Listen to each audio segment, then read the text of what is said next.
Kenapa orang takut ikut kajian salafi? Allahu a'lam. Kenapa nih takut?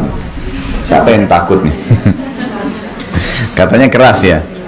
Biasanya orang kalau bilang keras itu karena ada alasan banyak penyebabnya. Yang pertama itu karena mereka belum pernah ikut sebelumnya, dan mereka cuma sampai kepadanya sepotong-sepotong fatwa. Misal dia belum pernah pakai jilbab, begitu disampaikan, nggak boleh loh ada ustadz ini terkenal ustadz dengan julukan salafi misalnya, dan saya sudah bilang tidak ada kelompok salafi ya. Orang-orang teman-teman kita yang berdakwah mengikuti sunnah Nabi sering mengatakan kaum salaf. Kaum salaf maksudnya orang-orang terdahulu nih, jadi sahabat, tabiin, itu maksudnya. Tapi divonislah ini kelompok salafi.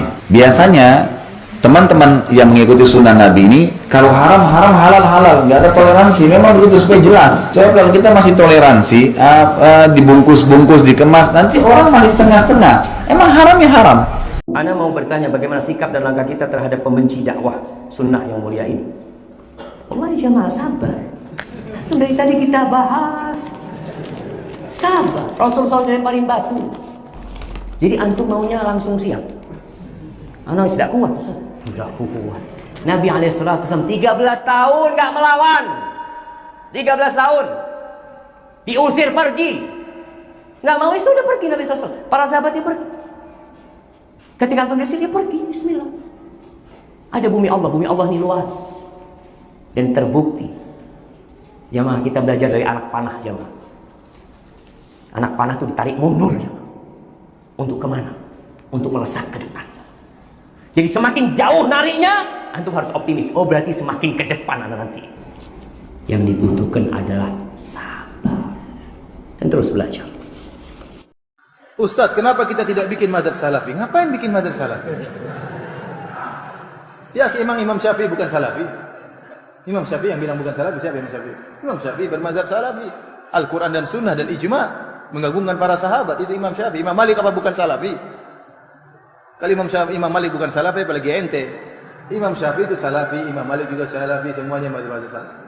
Tapi ada perbedaan. Ya. Semuanya sama, tujuannya sama. Memahami Al-Quran dan Sunnah dengan pemahaman para salaf, dengan pemahaman para sahabat. Abu Hanifah berusaha memahami agama dengan pemahaman Ibnu Mas'ud radhiyallahu anhu. Imam Syafi'i, Malik berusaha memahami dalil dengan pemahaman para sahabat yang ada di kota Madinah. Terjadi khilaf, itu biasa. Maka jangan ente bikin lagi mazhab apa? Mazhab salaf. Enggak ada mazhab khusus yang jadi salafinya siapa ente?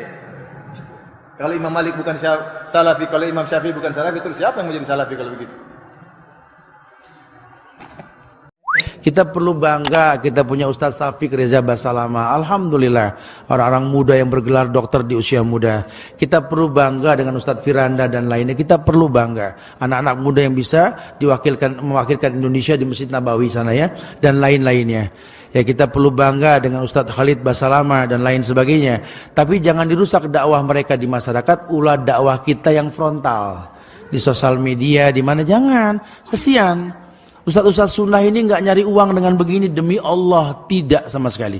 Sehingga kalau terjadi kesulitan dalam menyampaikan dakwah nanti, yang rugi siapa? Kita. Akhirnya nggak bisa lagi belajar dari ustaz langsung ya.